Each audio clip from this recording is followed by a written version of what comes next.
Hello, friends. This is Dave Hurwitz, executive editor at ClassicsToday.com. And up here, of course, we have Finster. Hey, how you doing, kiddo? Yeah, I know. You're ready for another one. Anyway, yes, Finster is always up there. Let's see what's going on. Where's Mildred? Oh, she's running around over there somewhere having breakfast. So, look at what we got. Finally, the rest of Dohnányi. It says Dohnányi Vienna, but it actually has Dohnányi everywhere else other than Cleveland, but mostly Vienna. It's mostly Vienna. There's some amazing stuff in here. He was a fantastic conductor and, with an interesting range of repertoire. And this is one of those typical, I got to do it this way because there's going to be a disaster here. I mean, if I try and open it the other way, we have 31 CDs and 1 DVD. So let's see what they are. I actually thought he did more. For a conductor of his ability, he wasn't recorded as frequently as perhaps he ought to have been. I mean, what am I saying? Is he should have had 150 CDs? I don't know. Well, here they are. Actually, we can go through. These are original jacket things, more or less. See, there they are. Original jackets, as if you care. I mean, I certainly don't, but what is this? Fontana. Oh, well, there's all kinds of weird stuff in here. So let's take a look and see what we got. You ready? Yes. It begins with, oh baby, Vienna Phil, the Bartók Miraculous Mandarin, and 2 portraits. Totally, awesomely fabulous. Of course, these have been decoupled. There were some wonderful, this was originally Bartók on CD coupled with Stravinsky's Firebird and Petrushka and all that other stuff. And on 2 CDs, you had a big pile of wonderful repertoire. They even had the Zubin Mehta Vienna Rite of Spring and this twofer thing. But, that's the way it goes. You're going to have to pay more because you get less on each CD. I never really liked that, but that's okay. I mean, I'm not fetching. It's a 43-minute CD. Then we've got, look at this, with the Wiener Symphoniker, Beethoven Overtures, Leonora III, Fidelio, Coriolan, and Egmont. This is typical Dohnányi. I mean, these were recorded in 1980, it looks like, and they were unpublished on CD. And no, what am I talking about? Recording. No, that was first released in 1980 on Philips, but it was recorded in Vienna in 1959. Well, there you go. Sounds good. I mean, the performances are fine. Dohnányi was always kind of a cool customer. He was best in contemporary music and music of the classical period too, also, where he could be, elegant and proportioned and all that. Beethoven has a fiery, Beethoven. It's Beethoven. And I think he could have been a little bit more forward and always in his Beethoven, but some of it's very beautiful. Then we've got this wonderful disc, the Beethoven Serioso Quartet in the Mahler arrangement for string orchestra, and the Brahms-Schoenberg Piano Quartet in G minor with Vienna Phil. This is just fabulous. It's a great disc. Absolutely wonderful. Andras Schiff doing the Dvorak Piano Concerto with Schumann's introduction and Allegro Appassionato. So that was nice. That's also in Vienna, and it's always great to have the Dvorak Concerto. It's so beautiful. Schiff is not the most compelling soloist in that music, but he gets the job done, and it's a fine performance overall. Philip Glass Violin Concerto with Gideon Kramer, and Schnittke Concerto Grosso No. 5 for violin, invisible piano, and orchestra with the Vienna Phil. Well, these are wonderful performances. The Grieg and Schumann piano concertos with Claudio Arrau and the Concertgebouw.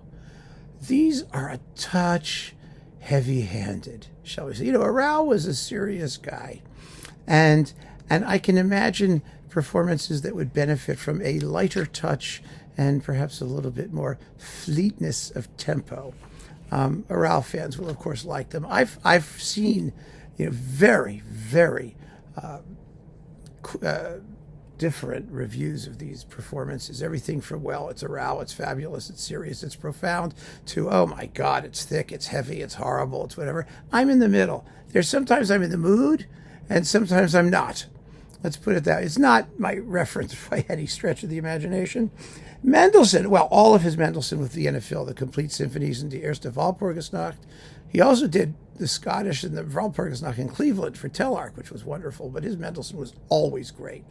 This was Dohnányi material because it's not the most emotionally overwhelming music, but it's music that requires lightness, precision, clarity, and all of those things that he did superbly well. His Mendelssohn is like really, I think, the best thing out there. If you want a Mendelssohn symphony set, you also get a bunch of overtures. You get some stuff from Athaliah and the Hebrides and Calm Sea and Prosperous Voyage and all that stuff. Then we've got Ingrid Haebler with the Wiener Symphoniker doing Mozart Concertos 27 and 18. Haebler's Mozart is I think it's lovely. Very simple, very unaffected. Some people think very uninflected, which is another issue entirely. She's either, some people consider her either like, Mozart incarnate or just a bore. I like her. I do. I appreciate her. Then, there's this wonderful disc of Schönberg's Erwartung and 6 orchestral songs with Mrs. Dohnányi, Anya Cilia, and the Vienna Phil. The Erwartung is fabulous. It was originally coupled, if I'm not mistaken, to Lulu, wasn't it? That partial Lulu, which we'll come up on eventually. Schumann, Cello Concerto, and Tchaikovsky Rococo Variations. Oh, God. And the Pezzo Capriccioso with Maurice Gondron, whatever his name is, in the Wiener Symphoniker. I remember this thing that was on Philips. I couldn't care less about that. Strauss. He was a great Strauss conductor. I think Dohnányi was a Strauss conductor that Strauss would have adored because his treatment of the music was always light, uncluttered, swift, Mozartian. It was everything Strauss wanted to be, no matter how heavy and thick and gloopy he got. It's really amazing. So we've got Don Juan, Metamorphosen, and Death of Transfiguration with the Vienna Phil, first-class performances. And here's the Stravinsky Petrushka, now coupled with the Rudolf Buchbinder Strauss Burlesque in D minor. That's a world premiere release.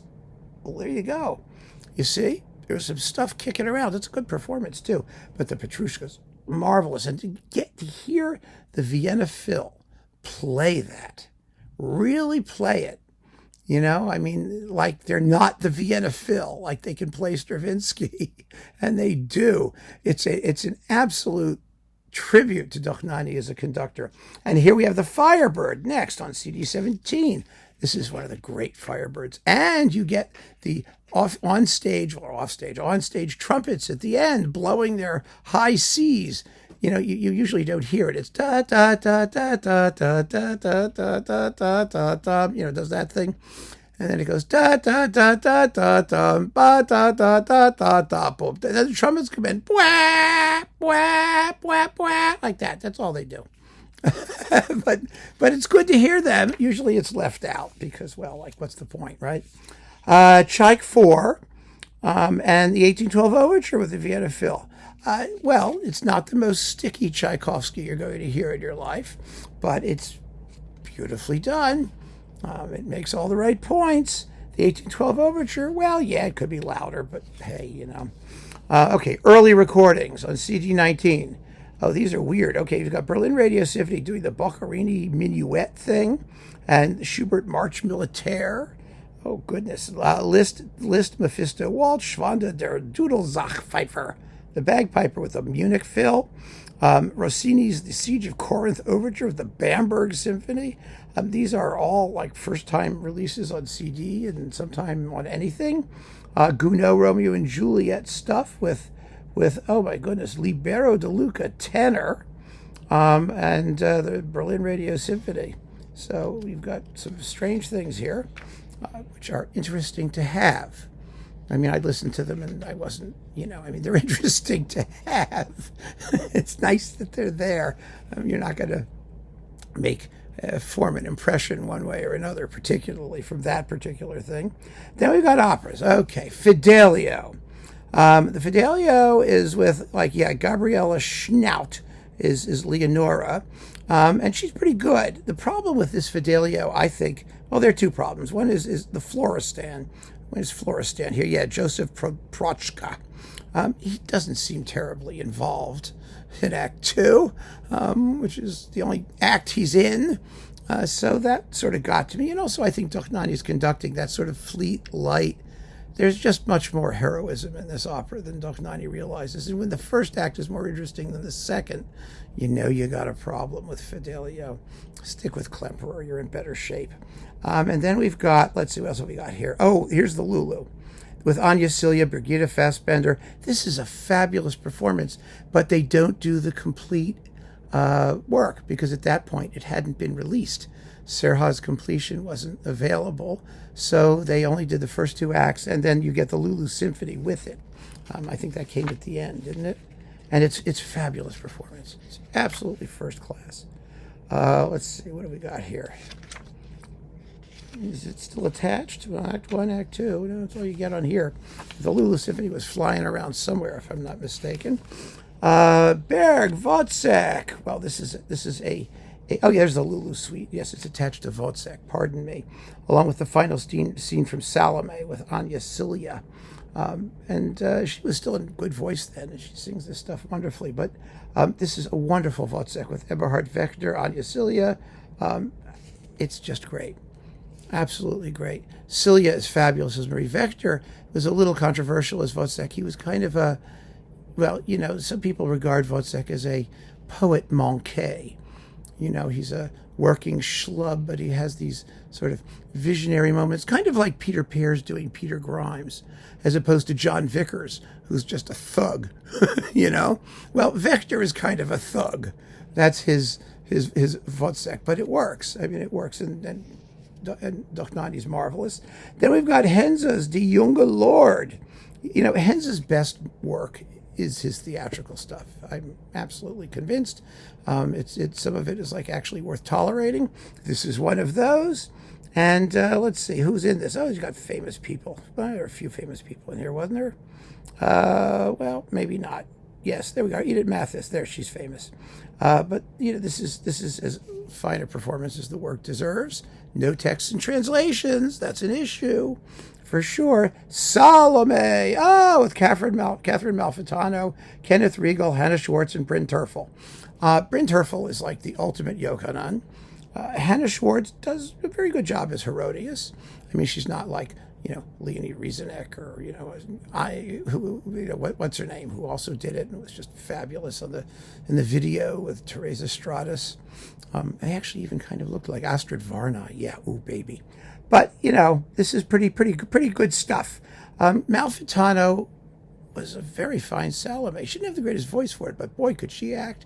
I prefer her you know, video DVD with Sinopoli. That is so disturbing. Oh my God, the end is so creepy. This is a production of this is the Vienna Phil recording. Pardon me. The DVD is also in here of the Covent Garden production, also with Malfitano. The conducting of the orchestral part is unbelievably transparent and quicksilver. You know, Strauss called the work a scherzo with a tragic ending. Well, you believe that here. You know, there is a lightness and swiftness and drama. It's very, very well done. It really is. Even if you're not a big Malfitano fan, I mean, she's awfully good. Then we've got The Flying Dutchman with Hildegard Behrens and Kurt Riegel and Joseph Prochka and all of those people. It's the 3-act version, which is fine. It's very well sung and nicely conducted. I think you can, you know, I'm not a big Dutchman fan, so I can't say that I'm invested in it one way or another. I mean, I think the whole thing is kind of silly, and I just like Klemperer doing the original version, frankly. But this is good. I mean, it's good. What are you going to say? Oh, Salome, the DVD. This is the last thing on the disc. Oh, yeah. There we go. Don't they look like creepy and disgusting? There they are. See? Look. That's Salome and, you know, Yochanan.